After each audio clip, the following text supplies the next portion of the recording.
Bismillahirrahmanirrahim. Assalamualaikum warahmatullahi wabarakatuh. Selamat sore dan salam sejahtera bagi kita semua.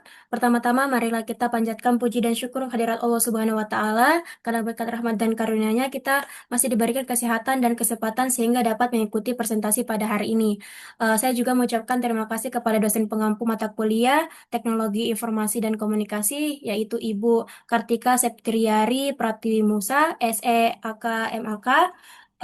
Sebelumnya, perkenalkan saya Fauzia Sri Hardini dengan NIM 2309015011001, di mana pada kesempatan kali ini saya akan memaparkan materi mengenai transformasi bisnis digital melalui e-commerce,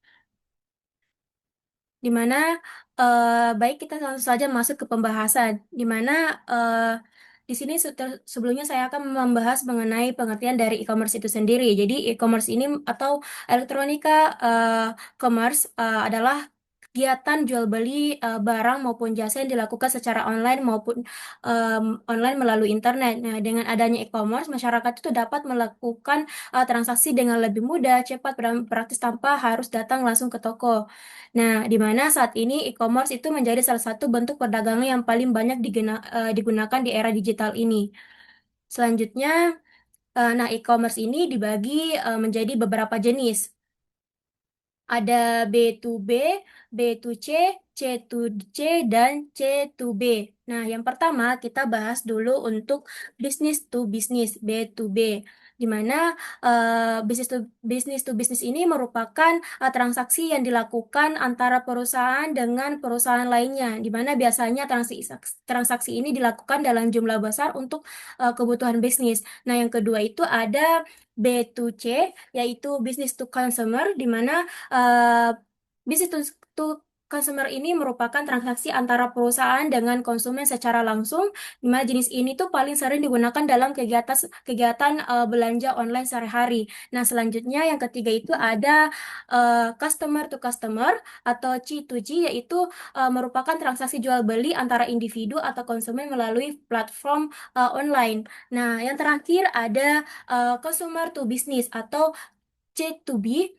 C2B yang merupakan transaksi di mana individu itu menawarkan jasa atau produk eh, pada perusahaan seperti jasa desain, promosi maupun freelance. Nah, yang selanjutnya itu ada keunggulan dari e-commerce itu sendiri.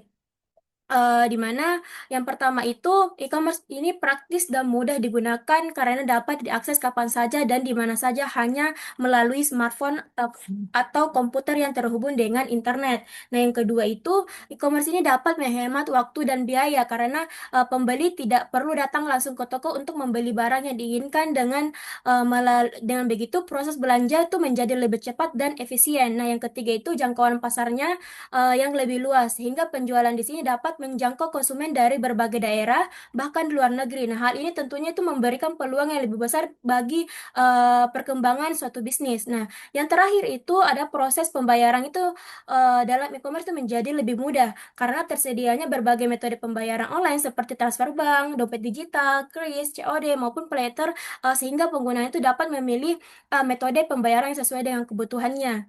Nah, selanjutnya, nah, di sini saya mengambil contoh untuk aplikasi Shopee, di mana dalam aplikasi Shopee di sini memiliki beberapa fitur unggulan, yaitu yang pertama ada COD atau cash on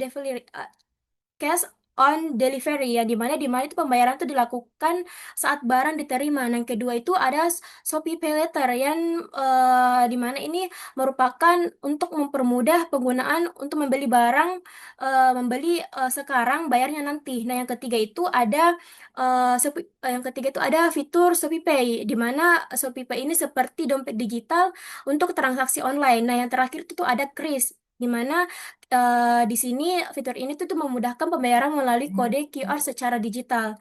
Nah, baik, di sini saya akan eh, me- menampilkan aplikasi dari atau cara pemakaian dari aplikasi Shopee itu sendiri.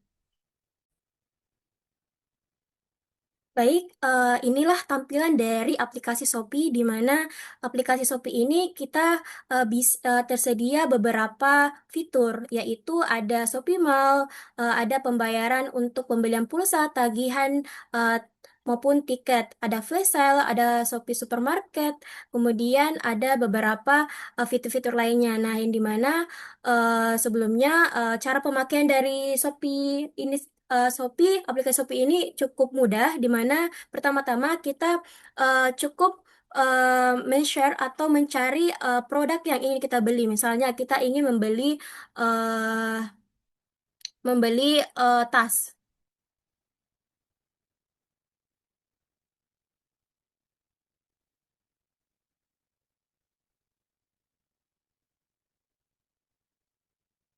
Nah, maka ketika kita sudah memasukkan kata kunci, maka tertampil ada beberapa produk tas yang yang bagus-bagus di sini, yang mana kita bisa mengecek barang-barang tersebut itu caranya kita bisa mengklik salah satu dari platform bisnis atau tokonya.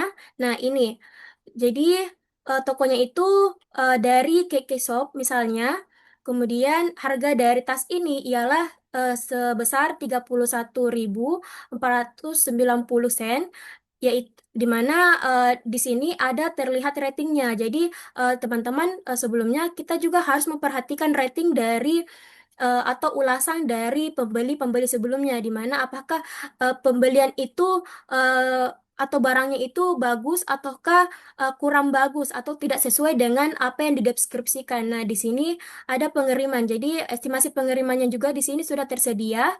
Nah, adapun jaminan Shopee. Nah, jaminan Shopee ini bisa bebas pembelian pembelian eh, apabila barang yang kita beli itu tidak sesuai dengan produknya. Misalnya ada kecacatan atau rusak. Nah, kita bisa melakukan pengembalian produknya. Nah, di mana dana kita juga akan kembali. Kemudian di sini ada beberapa eh, kata eh, versi untuk tasnya. Kita bisa memilih. Nah, kemudian di sini ada icon chat untuk mencat chat tokonya. Kemudian kita bisa mengunjungi tokonya, di mana kita mengunjungi toko tersebut, kita bisa melihat produk apa saja yang diperjualbelikan di toko tersebut. Misalnya di toko ini dia tuh menjual 510 produk dan ada pengikut serta penilaiannya. Nah, kemudian misalnya kita eh, ingin membeli, ya, kita bisa membeli sekarang produk ini ataupun membeli nanti dengan misalnya kita memasukkan ke dalam keranjang, ataupun beli sekarang kita bisa memasukkan dalam keranjang. Misalnya, jadi kita masukkan dalam keranjang. Nah, ketika produk kita masuk ke dalam keranjang, biasanya eh, produk kita akan masuk ke sini, ke tempat ini. Nah, kemudian ataupun kita bisa membeli sekarang. Nah, di mana kalau kita membeli itu biasanya eh,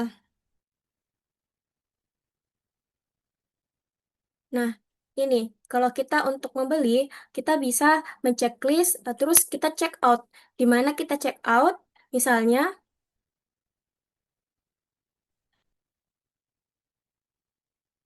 Nah, di sini kita bisa menceklis proteksi kerusakan. Ini seperti kayak kita bisa menambah harga untuk biaya proteksi barang. Nah, di sini ada voucher. Apabila kita memiliki voucher, ya kita bisa memasukkan vouchernya. Nah, ini ada opsi pengiriman. Kita bisa memilih apakah kita bisa memilih reguler maupun kargo.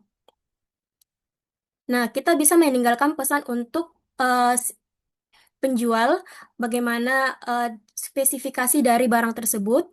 Kemudian di sini kita bisa dalam metode pembayaran kita bisa memilih apakah kita bisa eh, membayar dengan debit ataupun COD ataupun lewat kris atau transfer ban.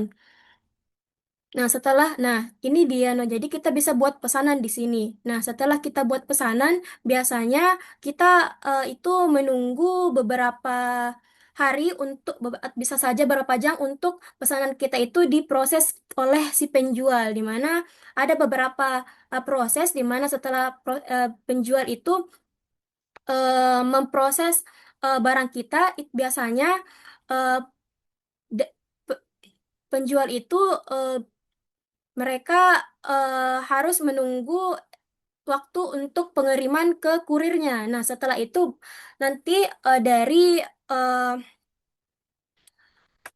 dari pengiriman akan melalui proses pengiriman barang ke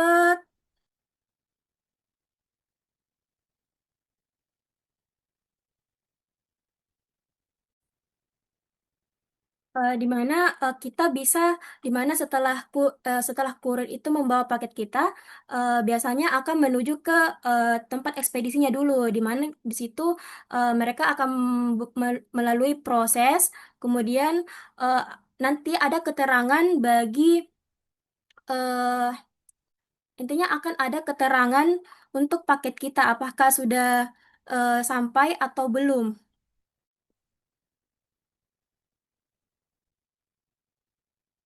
Nah, di sini kita bisa lihat untuk bagaimana proses dari eh, pengemasannya, yaitu apabila kita belum membayar produk tersebut, maka produk tersebut akan muncul di halaman ini. Nah, apabila produk tersebut setelah di apa namanya sudah apabila produk tersebut sudah dikemas oleh atau sedang dikemas oleh penjual, maka di sini akan ada keterangan yang muncul. Nah, kemudian kemudian untuk tahap selanjutnya akan melalui pengiriman, di mana akan muncul di sini keterangan apabila paket kita itu telah dikirim. Nah, untuk pengiriman biasanya akan muncul seperti ini. Adapun dibatalkan juga akan muncul. Kemudian akan muncul pengembalian dana apabila kita em, menolak untuk pemesanannya. Nah,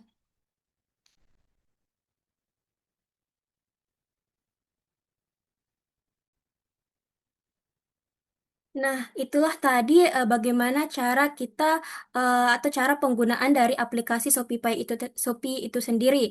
Eh, jadi dapat kita simpulkan bahwa e-commerce ini merupakan sistem atau aplikasi yang mempermudah masyarakat dalam melakukan kegiatan jual beli secara online dengan lebih cepat, praktis, dan efisien. Nah, salah satu contohnya itu yang tadi saya sudah jelaskan mengenai aplikasi Shopee yang menyediakan berbagai fitur dan memudahkan transaksi penggunaan itu sendiri. Nah, baik, mungkin itu saja yang bisa saya paparkan.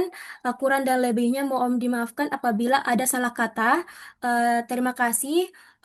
Wabillahi taufiq wal hidayah. Wassalamualaikum warahmatullahi wabarakatuh.